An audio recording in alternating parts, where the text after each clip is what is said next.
You were talking today about, what does it look like to be an MSP in 2026? Give us the highlight. What does that look like for you? Sure. I think it's both exciting and frightening at the same time. I don't think it is. You can put it into one bucket. So what's frightening is AI and the pace of change. And the big thing that I sort of spoke about is that I feel like we're learning, the new technology and new ways to do things at the same pace that our clients are. Yeah. And traditionally, we're known as subject matter experts. They come to us to solve problems. But when clients are now coming to us and solving problems at the same rate or learning things at the same rate that we're learning is quite frightening. But what's exciting as well is the opportunity. So there is a huge opportunity. I think, for my business, we're not known as a development business. We're not a development business. We've never had that side of things, but we're able to develop things at the moment thanks to AI that's giving us opportunities that we never had before. And it's been particularly good in terms of our engagement with clients and the way that the data that we have at our disposal, the pace that we can actually not only solve problems but get to the root cause of a particular problem, which we just weren't able to do beforehand. So yeah. Would you say that AI is allowing you to go deeper with your clients, understanding their business better than what we've traditionally been able to do as MSPs? Okay, that's a good question. I think AI has, I think it's definitely enabled us to go deeper, but it's also forced us to go deeper. I think that's an important distinguishing factor, because if we don't, we're being left behind. Now, the reason I say that is that we're seeing all these AI companies that are suddenly springing up. Yeah, there's bucket loads, right? It's unbelievable. Yeah. And I've had the opportunity to speak to some of them, and I kind of realize they're actually no different to us. They're just putting the word AI, and they have a similar level of experience. It's the new buzzword. And that's made me realize that if they can do it, then we can do it. And so we're really focusing on sort of educating ourselves, skilling up, getting that consultancy piece right, make sure that we have the right people so that we can actually solve the problem. So I think not only is it enabling us to go deeper, it's requiring us to go deeper, because if we don't, we're going to be left behind. Yeah, 100%. And it's funny, we talk about this in MSPs in conversation a lot. It's like a lot of different people say, the better you understand your client's business, the better your sales pipeline is. Yeah. The better your engagement is going to be as a business. They're going to grow, you're going to be able to grow, because you're going to be able to help them more, because all of a sudden you're not just understanding their IT problems, you're understanding what makes them profitable. Yes. Yeah. So I think AI is an opportunity for that. But anyway. I agree. Sorry, and I will say, I think as an MSP owner, and I think we're all pretty similar, is we, if you work on a particular vertical, and we do a lot in financial services, we are able to walk into a meeting and use vocab and words that we know are their pain points, and it's just based on experience, right? So that helps the sale process, because you understand they're going to have this problem, they've got this particular requirement. This is how you solved it in other cases, and exactly. And now we're having to leap into how we can use AI to accelerate your growth or make you more efficient, or open new opportunities or markets for you. That's the kind of change that I'm seeing. Yeah, cool. So for MSP owners, listeners of this podcast that want to stay ahead, what are two things or a couple of things that MSPs really need to be focusing on at the moment in your mind? So I think the consultancy piece, right? And really understanding that the days of us being an organization that goes along and solves just the technology problems, or fixes your mundane type of issue, and printer issues. Yeah, I mean that's so far gone now. It's no good.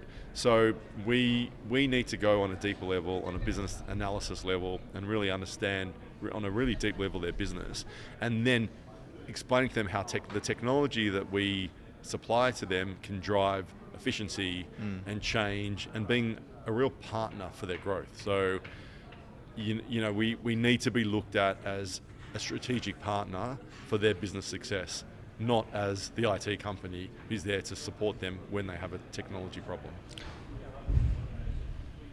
It sounds like we want customers to think of us differently, no longer as the IT guy or an MSP.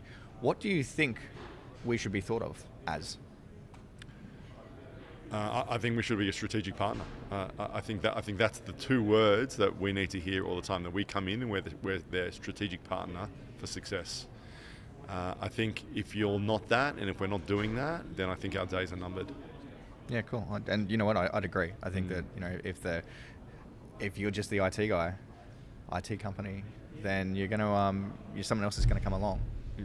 Totally, someone's going to come along and they're going to be able to solve the problems. And the truth is, the requirement, what has traditionally been, the service that we provide is dying. It's not going to be required anymore. For a number of reasons. Technology is inherently more stable. The cloud that came in many, many years ago solved a lot of the problems that used to exist. We no longer have to worry about RAID arrays and things like that on-prem, right? That's right.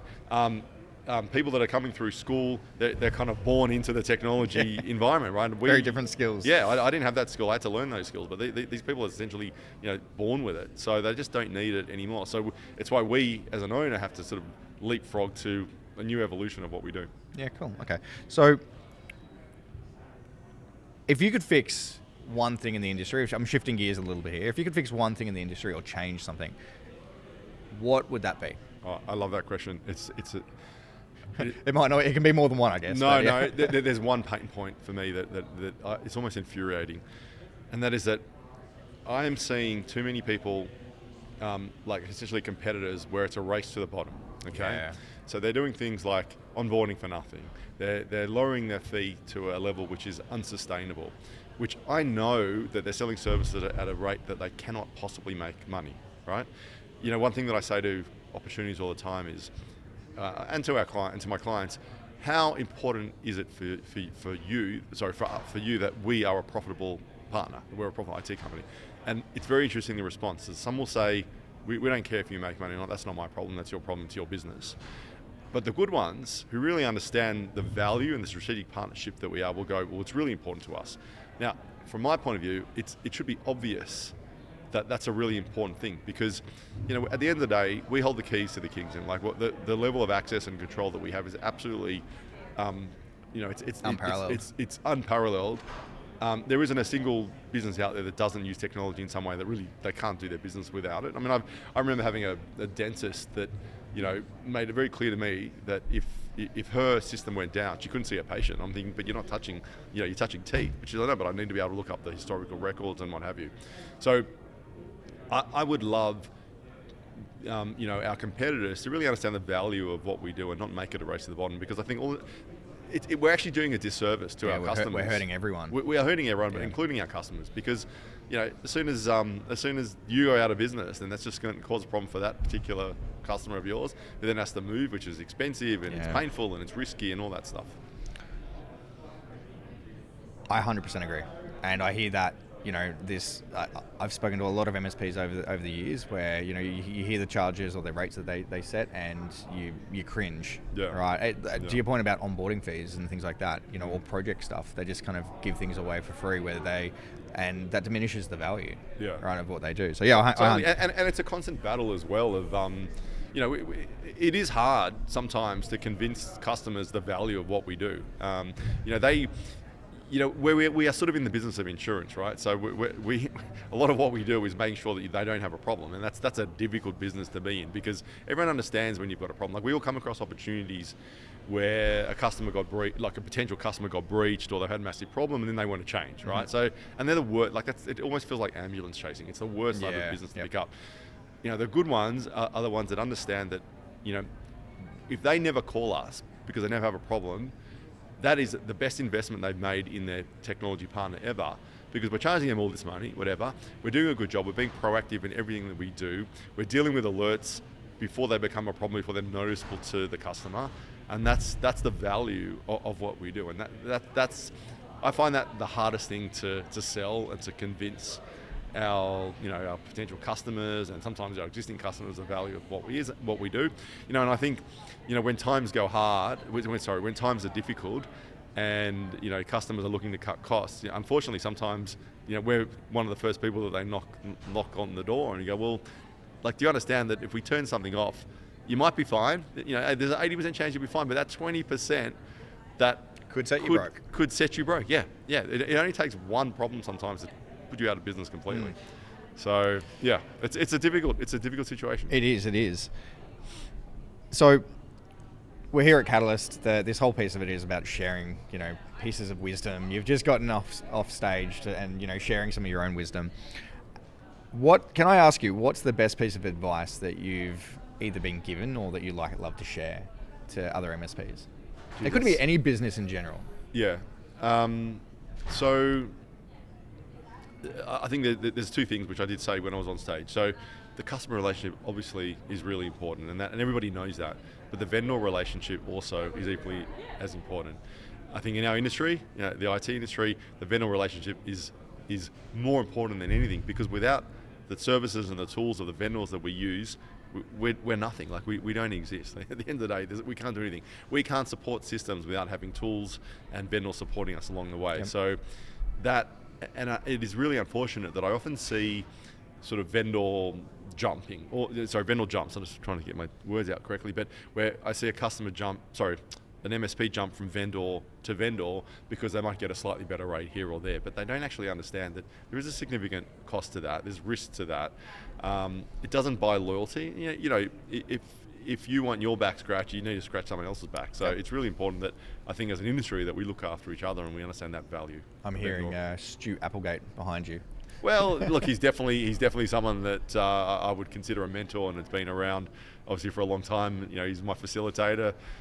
Been almost the whole time since I've been involved, but I think that's a natural. I think it's a maturity thing. I think it's a natural progression that as you've been in business for, and it's interesting because I think about this a lot. Like I get many calls from people trying to spruik their services every single week, and I think when I first started in business, I'd pretty much hang up the phone because it's like I'm thinking it's a waste of my time. But I kind of realized that it's a really ridiculous way to be, because like we're calling up potential customers and we want to get their time, and so if what I'm expecting of other people, I should treat them in the same way, sort of thing. So in terms of people calling up, so I always give any vendor who calls me the time of day. I'm genuinely interested in the services that they sell, and for me, I'm always focused on what is the problem. Like my question that I will ask to them every time is, what is the problem that I have that you are solving? Mm-hmm. And then, it's their kind of, if they can do a good job of explaining to me,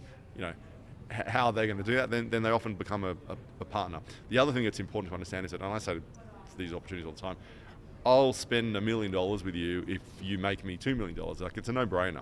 So you kind of really have to be able to explain that true the value partnership, proposition. right? It is a true partnership, when that happens. For sure. Amazing. Well, I think that's all we've got time for, but I wanted to say a huge thank you. This has been great. This is our first time running Catalyst, so thank you again for speaking and sitting down with me today. No, thank you, Ben. I'm very honoured to be invited to present. I kind of, I don't always feel like I have a lot of value to add, but I think based on the conversations I hear afterwards, that like people it definitely resonated with some of the other people in the room, which is great. I always say to people, particularly to panelists on MSPs in Conversation, if we can, give one bit of nugget of information or a light bulb moment that they can walk away from, then we've done our job. Yeah, totally. And then that's how we grow. Totally. So, and I think you've done an amazing job putting this together. I think I wish you much success, and I hope this is a continued thing that happens at least every year. We'll see how we go. Yep, awesome. Too easy. Thanks, mate. Thank you. Cheers.